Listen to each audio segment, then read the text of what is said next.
We wanted to have a discussion today around inclusion and diversity, and also around the conversations that our organizations are having on the topic of social justice or social injustice. And we started down a typical path of, lining up questions for our panel. And what we decided we wanted to do is something a little bit different. So I'll share that with you here in just a moment. So first, I'll do a quick introduction, and then everyone else will introduce themselves. My name is Cindy Goodwin-Sak. I lead the Global Virtual Engineering Organization here at Cisco. And so like we heard about organizational design this morning, I have the accountancies that cover the mid-size globally, as well as a shared services or a pooled specialist model as well on my organization. And then Tia, would you like to introduce yourself? Yeah, sure. I'm Tia Hopkins. Thanks so much for having me today. So I lead the Global Solutions Engineering team at eSentire. We're a cybersecurity company. I've been there about 3 years, and in the pre-sales space in some sort of role, consulting, et cetera, for about 8 to 10, I would say. Excellent. Very good. Valerie?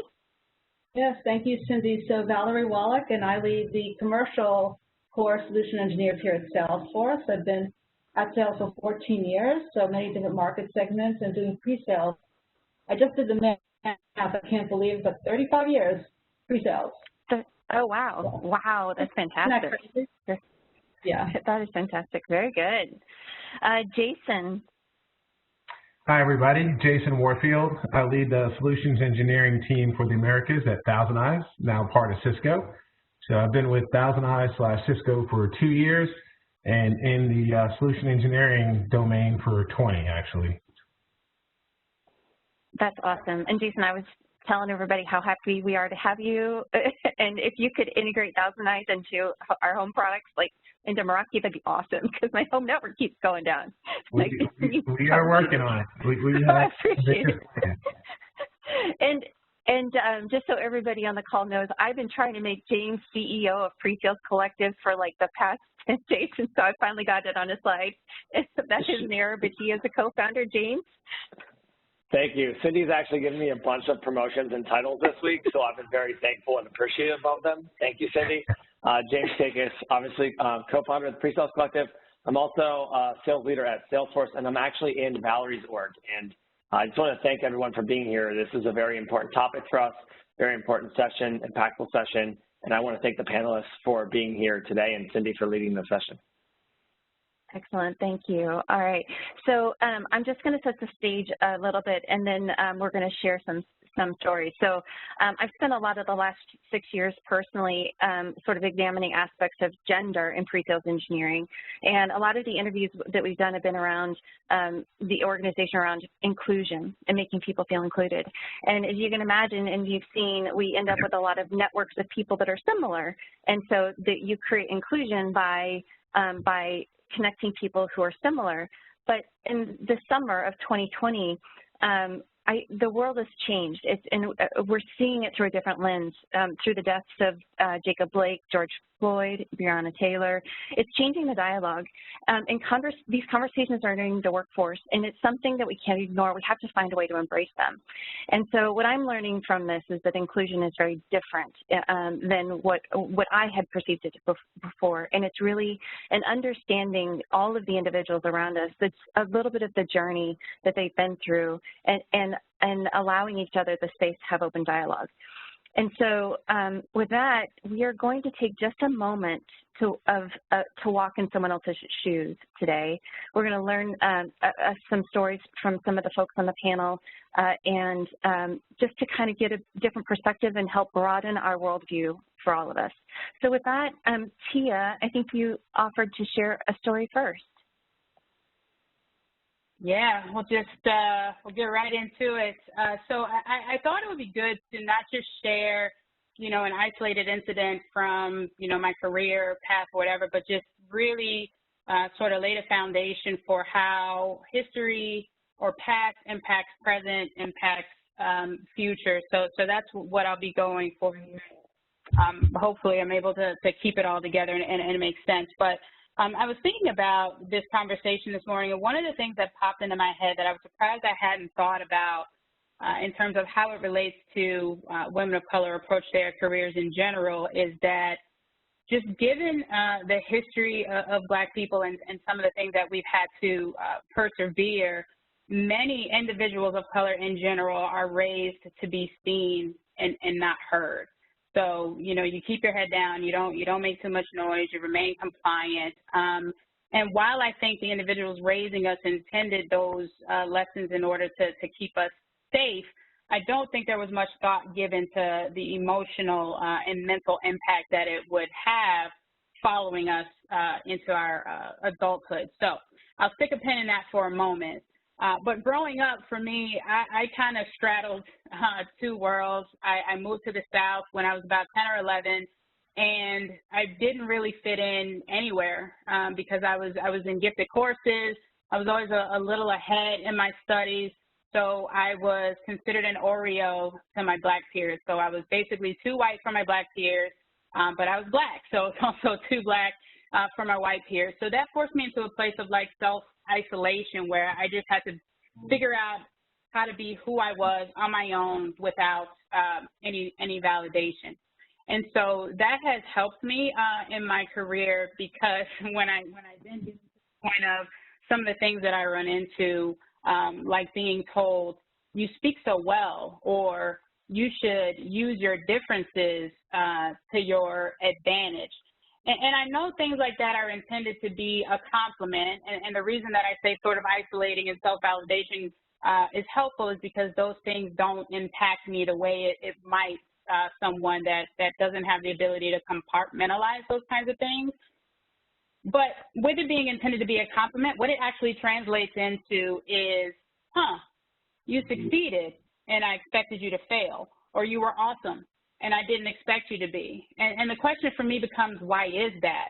And then the point of, you know, you should use your differences to your advantages, what that says to me is, you know, you should use the fact that you're Black and you're a woman to leverage unique opportunities that are available to you, when the reality is, I don't have unique opportunities because I'm a Black woman.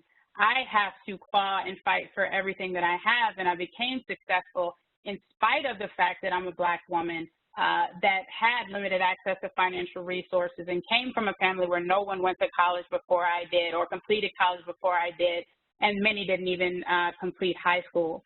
So, you know, to choose resilience where, back to my earlier point, being raised to be seen and not heard, when some people fall down the victim path and never really feel like they have a voice or that no one wants to hear what they have to say, I leveraged that resilience to drive my own personal success. I almost became this beast that kind of had the opposite of imposter syndrome, where it wasn't that I didn't feel like I was enough. It was that I was going to do so much that my credentials would precede me and validate me, so you would have no choice other than to realize that I am this way. But the impact that now has is, you know, I have a successful career and I have the things I wanted for myself when I was younger that I was frustrated that my family didn't have. But now I have to worry about things like, can I go buy that house in that neighborhood? Is that neighborhood going to be welcoming of me and my family? Or when I want to buy a new car, what kind of car should I buy? Because if I buy a car that's too nice, I might get pulled over by the police and they ask me what I'm doing in a certain neighborhood or how I'm able to afford that car. And these are things that I know not all individuals have to think about, but it's my life and it's things that I have to think about every day. So I think that is the version of it that I wanted to share today. Tia, there's so much in your story to explore. I love that you said that you chose resilience. The other thing I wanted to ask you about was you said you felt like you over-rotated on credentials. I can identify with that. Tell me about that. How does that go over with your peers? Do you feel that you have to present your credentials first still to get recognition for the work that you're doing, or does it come across as almost threatening in some cases because you have so much credential? Yeah, I've seen both. You know, to be honest, people that know me just say you're crazy, you know, because I do so much. But I've actually spoken to individuals. Like, I interviewed a guy. The interview went really well, and at the end of it, he said, "Yeah, this was a nice conversation. I honestly thought you were going to be a total egghead." I was like, wow, well, not calling you back, right? You know, but the reason for it is that you almost feel like when someone looks at you and is surprised that you're as good as you are, it makes you feel like you have to be preceded by the things that you've done so that you get a fair shot at doing whatever it is you're there to do, right? So if I walk into a room and no one knows what to expect, then it's going to take me a little bit to get them warmed up so they're receiving the information I'm presenting the way I need them to. But if all these credentials are laid out there before I walk in, then they shape some sort of perspective of me, and maybe I don't have to try so hard to get them to buy in. And I don't think everyone is judged quite that way, right, just for walking into a room. That is really interesting and profound. I really appreciate you sharing, and I think we'll come back to you here shortly. Valerie Wolloch was also going to share a story with us, and Valerie just sent me a note on the side that she's operating on her hotspot because the internet went down, and Jason's going to help us figure that out and troubleshoot. So, Valerie, are you there? Yes, I am. Can you hear me fine? Yes, you sound great. Awesome. So, actually, I'll start with just saying that my story is kind of a comparison in white privilege I've come to learn. So my upbringing was, I came from, I want to say like a working class family. I always thought we were like upper middle class, but now in looking back, you know, my mother was a school teacher, my father was a bookkeeper, but here's the comparison. I was led to believe I could do anything I wanted, and I really believed that, to the point where in kindergarten, the teacher went around the room, what do you want to be when you grow up? I can't believe I said this, but I did. I said, I want to be president. Thank God that didn't happen. But that, talk about a comparison in your outlook in life that you can do anything. And, you know, I've brought that through really in my life. You know, I've come up against weird things, like I once went to a meeting with a CEO and he's on his desk, his feet are up on the desk, he's on his BlackBerry. And, you know, because of my upbringing and because I think I'm a bold New Yorker and I have thick skin, I just sat down and waited. I didn't say anything. I decided, no, just wait until the CEO takes his foot off the desk, puts his BlackBerry down, and pays attention. So talk about like a huge comparison. And so certainly in recent times, I've really come to learn like just how stark that comparison is. We had equality circles here at Salesforce where the Black community and their allies came together to learn about experiences and be of support. And hearing the stories like Tia and many other stories was very, very eye-opening. I was kind of in the back of my mind always felt like there's some white privilege in there, but now, like how stark, now that I really understand the stories and hear the stories and experiences.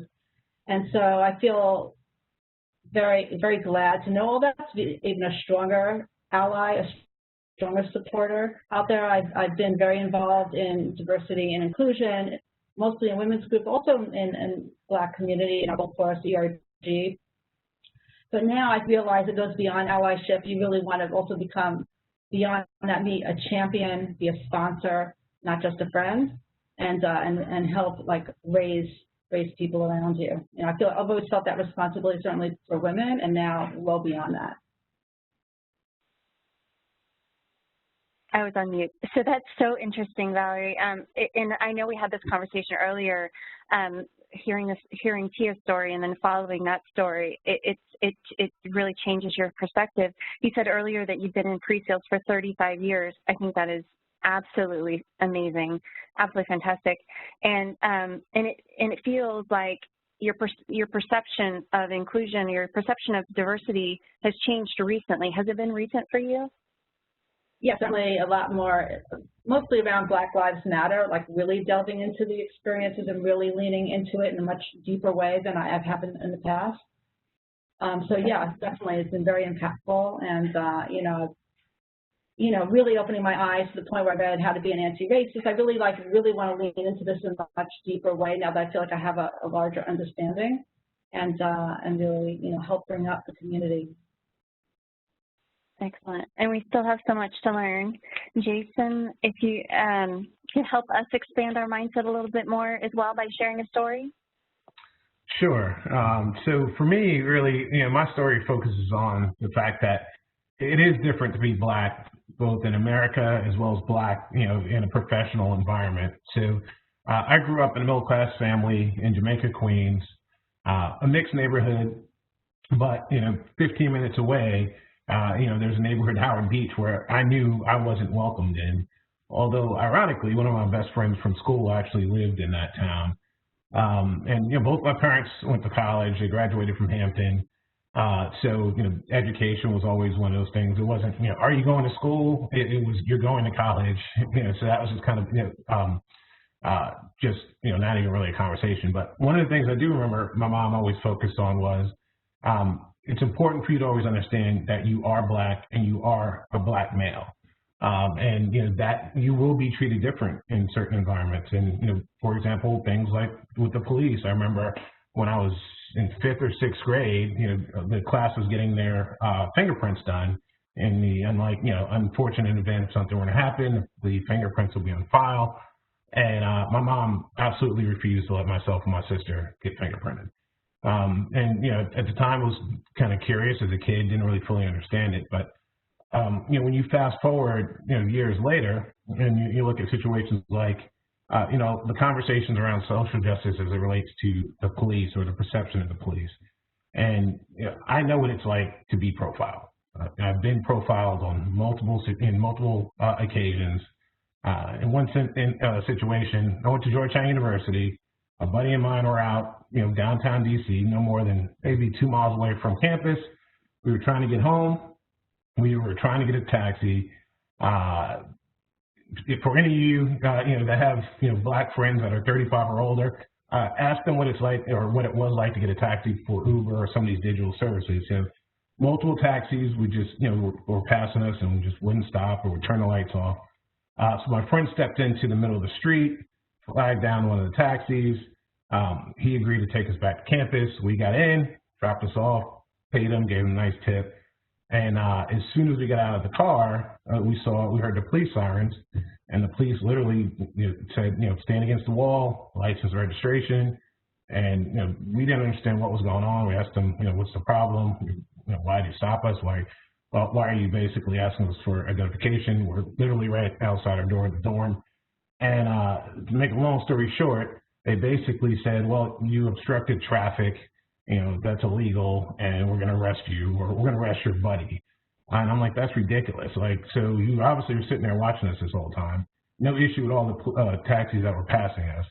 And you're going to arrest my friend for stepping into the street to get a taxi to stop us and take us back. And they did. They literally arrested him, and, he didn't come back to the next day. So in my first job doing management consulting, I was working at Nextel, living in Hyattsville, Maryland, and making the commute. One day during lunch, I got in my car, 4 tourists, drove to lunch, got something to eat.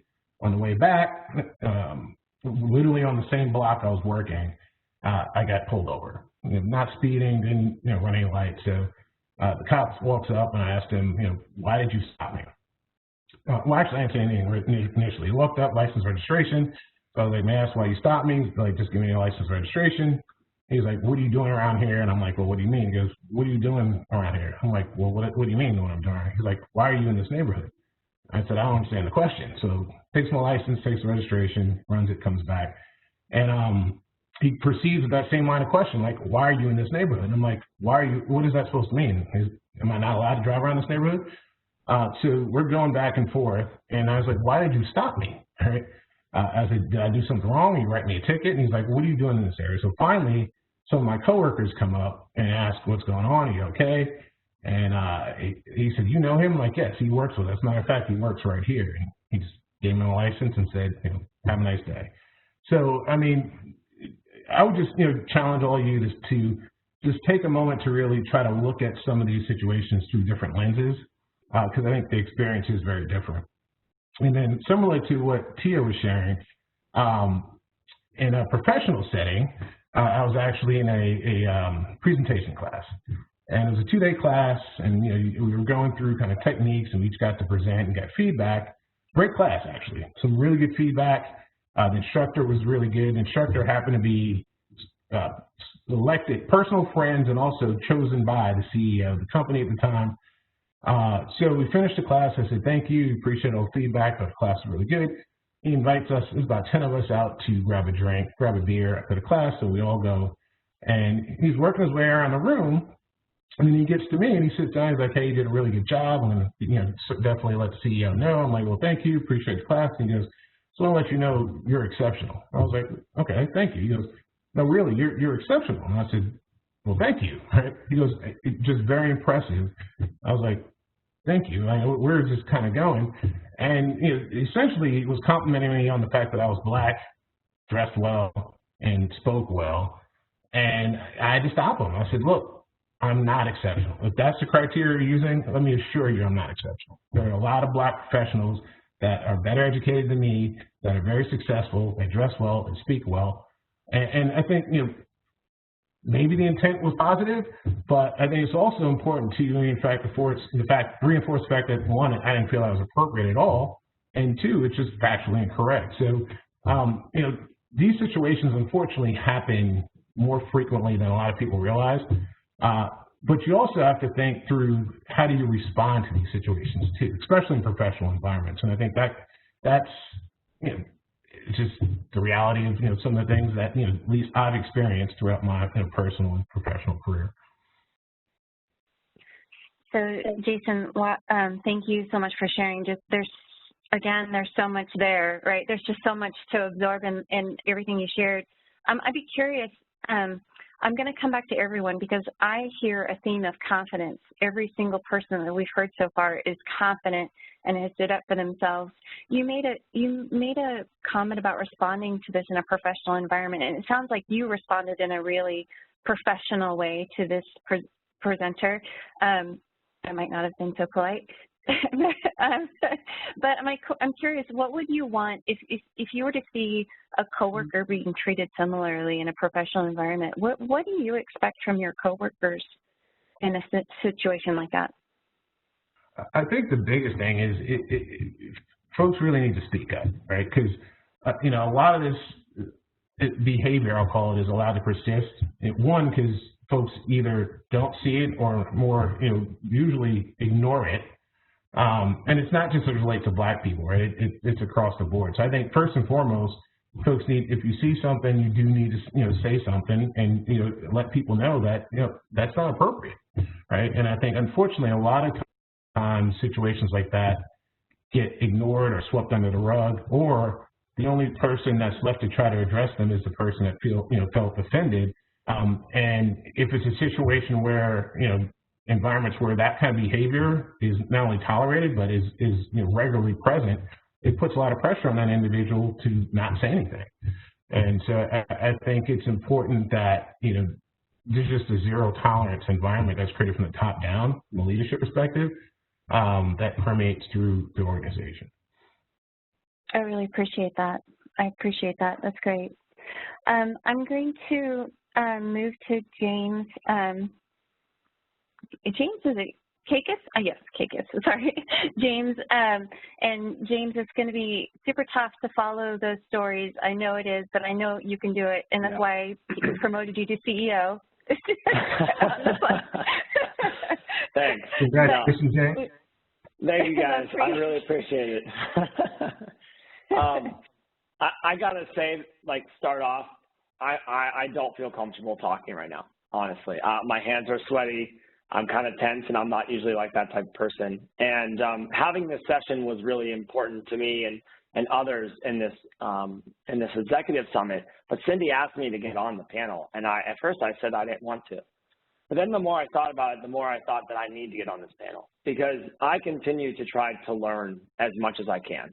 Now, I've heard some similarities, definitely some differences. Like for me, I grew up lower middle class. My parents were blue-collar individuals. We never had much. They moved around a lot, different jobs throughout their career, and my parents never went to college. And I think that's kind of why I have the chip on my shoulder that I do to try to change status quo. But even just prepping for this session, Tia made a comment, right? And I was like, she made a comment of a conversation she had, and I don't want to share too many details about somebody saying they worked so hard to climb that ladder. And Tia made the comment that she's got to figure out if there is even a ladder to climb. And like that to me, I could feel it in my bones right now, you know. The reason why I think that I continue to try to educate myself and learn better is because although I feel like I've had all these challenges, I have never once considered that I shouldn't drive in a certain neighborhood. I mean, I'll be honest, like I bought a car for the first time in 10 years and decided to buy myself a nice car and did not think twice about what I look like driving that car and that I could get pulled over. I mean, it's terrible to even think that people have to go through this. And I'll be honest and ignorant to say that I've always in my whole life felt like I was friends with everybody. And I used to say, oh, I didn't think that I saw color. But then I realized that that's ignorant, right? Because I didn't understand what other people were actually going through and the things that they had to actually encounter on a day-to-day basis that I take for granted. You know, Val mentioned some things earlier, and I'm in Val's work at Salesforce, and Salesforce has done a lot of really great things. And people were talking about how they get pulled over. And even Val made a comment that, like, we are taught as white people to talk ourselves out of a ticket. We're not taught to stay alive or stay out of jail. And it's unbelievable, right? It's to me, it's sickening that we're in 2020 and still have to deal with this. So it's going to take conversations like this. It's going to take people like, you know, Tia and Jason and Val and Cindy pushing this and others to have this conversation, to be honest and real. I think, you know, not that my story can, you know, really honestly hold much compared to others, but the one thing that had changed in my mind was becoming a father and being a father of a daughter, right? Not to get into the details too much, but coming out of grad school, I interviewed at UCLA for an internship program, got the internship program, and then went to grad school, and came and interviewed for a full-time role at UCLA. And I had worked there the summer before, got to know everybody, went for a meeting, and the director, Mick DeLuca, pulled me aside for lunch after my interview process and sat down and had a conversation with me around diversity and inclusion and having a workplace where not everyone looks the same. I'll be honest, I was like 22 years old and I had no idea really what he was talking about or why he was talking about it. But what happened after that is that I didn't get the job because they didn't want to hire an all-male office. And I was angry. And I was pissed off for a long time because the hiring committee made a recommendation to hire me and I didn't get the job for what I felt was unfair. And then fast forward a couple of years later, I had a daughter. And my entire perspective in life has flipped upside down and changed because I don't think that I thought about things the way that I do, right? And if you look at like, you know, there's so many ways of discrimination out there, right? And it's real, but you have sometimes these life situations that open up your eyes and you think that you saw the world a certain way, but you really didn't. And what I mean by that is, you know, my thought process when I had a daughter was, okay, I want to make sure that she could be a CEO someday. She could be an executive. She's not going to have these issues. You know, somebody in her family was like, oh, yeah. I was like, oh, I want her to be a doctor. Like, oh, you could be a nurse. I was like, no, she could be a doctor. Like, why couldn't she be? And I think those were like conversations I had with myself 8 to 10 years ago that really changed. And again, I still have ways to go. And I think the only reason I want to be up here kind of saying that is like understanding privilege is real. And you have to go and talk to other people. Stephanie Daniel was on the PreSales podcast, and we did an episode on creating a diverse pipeline. And she talked about like going out there and talking to other people that don't look like you, they don't act like you, and getting a little bit uncomfortable. And I think that's what we need to continue to do. And, you know, this kind of relates to life, but as we relate to pre-sales, like I look around sometimes at companies and it's a bunch of white guys. And I've heard stories even from Leah McTiernan, like early in her career, where she was like, I was the only female engineer, and she couldn't see a path. And we got to change that, right? And that, I think that starts with all of us individually, and this is only the start. But we have to change that because people need to be able to see a path. We need to have allies. We need to be working together, and we need to educate ourselves on these things because, you know, you only know what you know, and until you hear stories like Tia and Jason just mentioned today that I never had thought about, it's just unbelievable, right? And you realize, as Valerie said, how privilege is real. So, you know, I'm just speaking from the heart at this point. You know, again, I do feel uncomfortable being up here, and I'm just very honored that other people are sharing their stories, and I hope everybody listening can take this to heart and make some action on it. I appreciate it, James. So, and I just want to say it takes a lot of courage for everybody to be here and to share their stories with everyone else. I will just share briefly that I didn't understand that IT was an all male-dominated or mostly male-dominated. According to the stats, pre-sales engineering is about 93% male. And as I said earlier, that was the lens I had used. And I didn't know that that was my lens. I didn't have that lens until my very first job, or I was in a training program where the teacher, the instructor of some certification course made this comment that you shouldn't hire women in IT departments because they ruin everything. And of course, I was the only female in the room. It didn't even occur to me until that was a problem until there. And so ever since then, that's been kind of the foundation upon which I built my lens of the world. And you know, it's interesting. I live in St. Louis, Missouri, and in 2014, we had Michael Brown shot in Ferguson, which is 20 miles away from my house. And I was starting my journey of how to challenge Cisco inclusion and diversity concepts, right? How do we really dig into this? And then, and at the same time that this was happening, I wasn't able to make that intersection of race and gender, and that diversity is so multifaceted, it's infinitely faceted.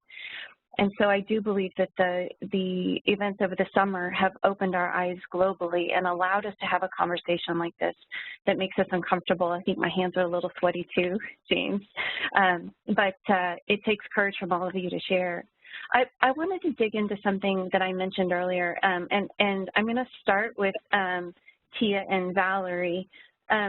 Both of you, I feel that you both developed this level of confidence that allows you to sort of let some of that stuff roll off. I heard it in Jason, and I heard it in James as well. What are your thoughts, Tia and Valerie, on how can we give the next generation that confidence?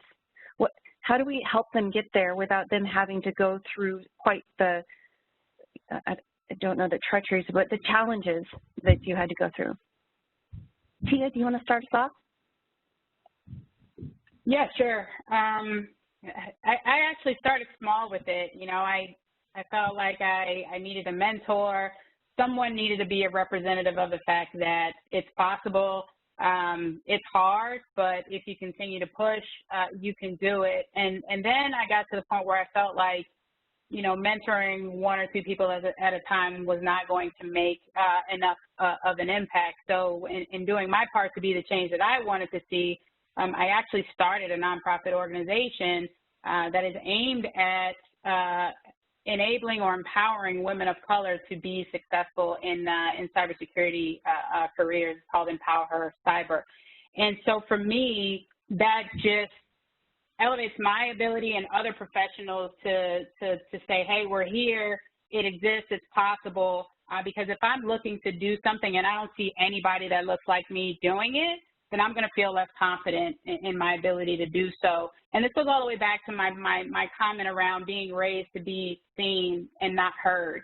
You're taught to not speak up for yourself no matter what's happening. Keep your head down, keep moving, don't cause any trouble.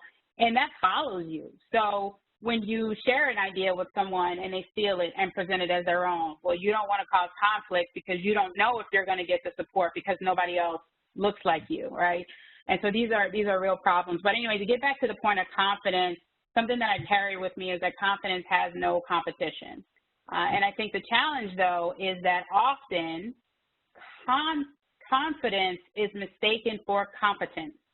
And so there are a lot of women and women of color that are competent to do the job, but they don't exude the confidence to drive the belief in their confidence. Whereas I'll use the example with male counterparts, men typically tend to present as confident. And I think that is part of the reason why we have more men in leadership roles than women, because of that confidence. They are able to get the buy-in, whereas women, although perhaps competent, not so much. I appreciate that. That's great. Valerie, and confidence has no competition. I'm like, the notes, the quotes that are going to go behind me. That's great. Yeah. Valerie, do you have anything to add? Yeah, a lot to add, actually. So for one thing, I think you have to make sure you have support around you, people who help build that confidence. And, you know, as much as I say I'm bold and I have, you know, and I let it roll off me, I also, there are times where I don't feel confident, believe me.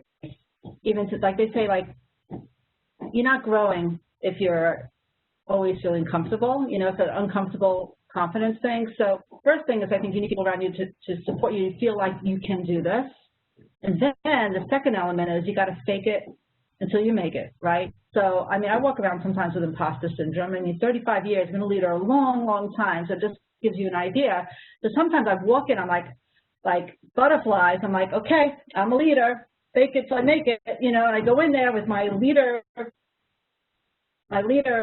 pants on or whatever, and then it just happens, you know. So sometimes you just have to like feel comfortable and just fake it, you know, because you might feel like an imposter, and then, you know, then it comes, right? But I don't think you could do that without support, right? Like, I don't think Tia must have been really hard if you didn't have a mentor. So thankfully, there are mentor programs out there, there are ERG groups, and lots of people around there, like myself, who are out there really want to help build that confidence and help build those muscles so you can go forth and fake it until you make it.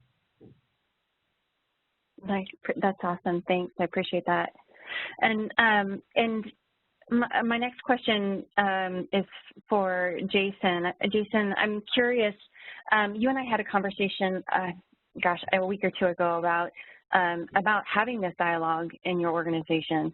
And you told me a little bit about how it came to ThousandEyes. Do you mind sharing with this group how you started having the conversations around social injustice within your organization? Sure. So as a company, the company from a leadership perspective definitely had an interest in taking a position on a number of the social justice issues that we're faced with today, but had not actually, you know, shared that with the broader company and really hadn't publicly done anything. And you know, what ended up happening was there was a groundswell of, I almost call it, you know, demand in terms of, you know, from the employees of the company really challenging the executives that, you know, being silent is essentially being complicit. And that message was heard loud and clear.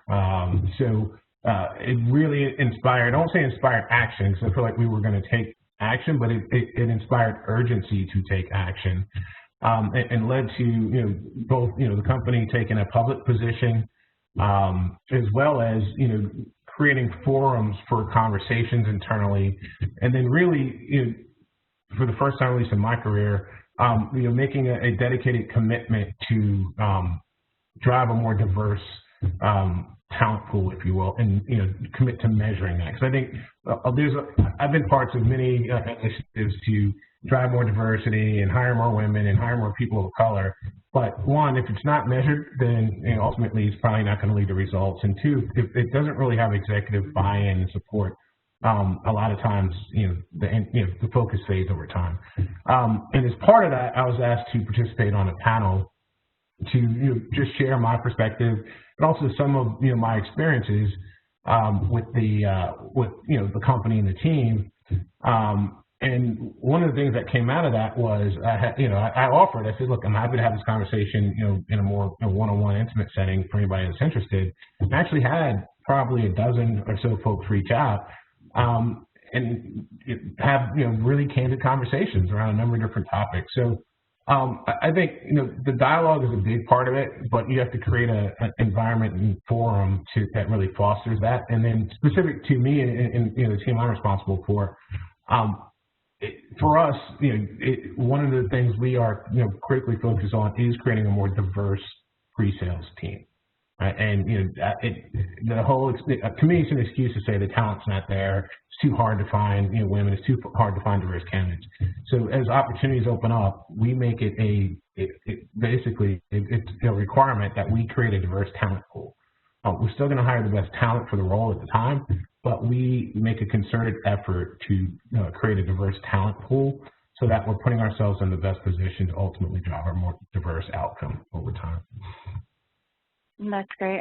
That's fantastic. I appreciate that. And if you don't measure it, You won't succeed. You won't change it. That's fantastic. James, there's a question in the Q&A. There's a couple. I'm going to combine them a little bit because I think Salesforce had an interesting perspective on this morning. How do you find diverse talent to apply for your roles? And I think we had a great conversation this morning. You want to talk a little bit about the approach that you heard or that you are potentially taking? Yeah, I think it's a good question, and something that I think it was Jennifer who mentioned, maybe it was Todd, this morning, was like diversity of thought, right? And the idea of diversity of thought is something that I think goes under the radar within some of our pre-sales teams as well. And so, you know, for us, I'll give you an example of my current situation is that I have a team of 7 individuals, 5 in Chicago, 2 in Indianapolis, 5 males, 2 females. 3 of them have come up from SMB, 2 from from the business, and the others were SEs in previous lives. What we're going to do is change the conversation a little bit and go attack a little bit of a different profile for manufacturing. We sell to manufacturing customers, and a lot of times we get into these conversations and they necessarily can't resonate with our customers. And so we're going to go into a different type of pool and look for individuals that are in business operations and business strategy in manufacturing companies that own projects, that own programs, that own initiatives, and be able to teach them the role of sales engineering. And, you know, we're going to continue to put diversity at the forefront of the profile that we hire. And what I've learned from Stephanie Daniel and the conversations I had there is continue to focus on building a diverse pipeline. And I think that's some of the messages that we continue to get at Salesforce and the organizations, because I think it does fall on hiring managers to make the decision at the end of the day. And you have to hope that your second line, third line, fourth line are continuing to send the right messages downward and hope that your teams on the field are going to be actioning the same way.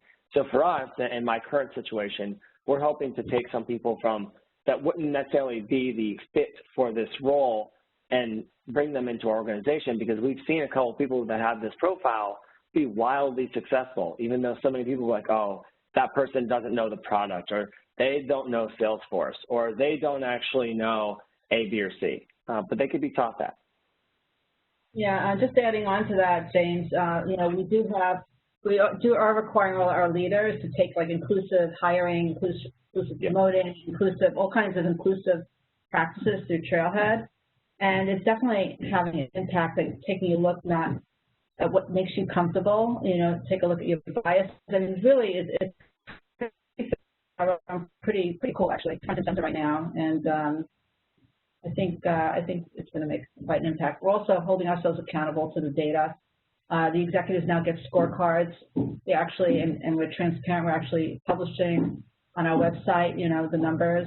So I'm feeling confident that we're going to move the needle somewhat. And it's also about, by the way, almost finding people is almost easier than retaining them. So there's also the retention aspect of it. So, you know, there's a lot of pieces to the puzzle.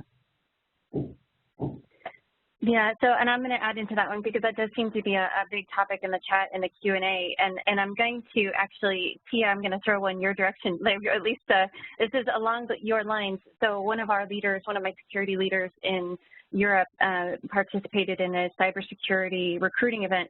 And what they found was that many people who just graduated from medical school and many teachers don't want to do those jobs in this environment. They have learned from this global pandemic that maybe that's not the job for them. And so what we're finding is there are people that are highly educated and they can make a shift in what they do. And if we continue to try to hire from the same pre-sales pool that's 93% male, and if we're lucky, 3% Black or African American in the U.S., so like that, we're not going to get anywhere. So we have to think differently. And I love the concept of hiring from just other interestingly educated groups and putting them into cybersecurity for you, Tia, or any other roles, pre-sales roles.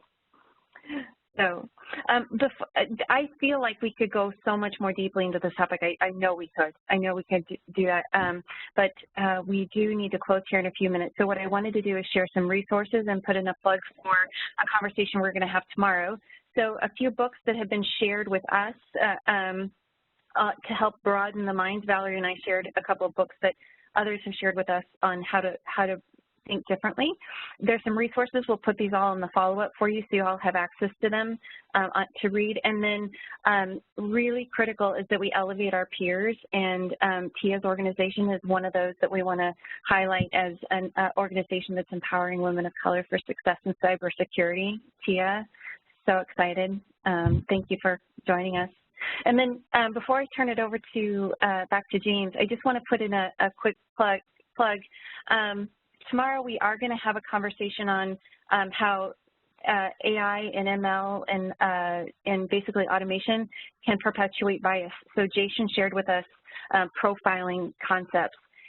We're going to take that a step farther and show how it shows up in the data, not only externally, but how that shows up in the data inside our companies, and how we all owe it to every individual in our organization to inspect our data before we begin automating and using tools like AI or machine learning. So just that will be during tomorrow's session.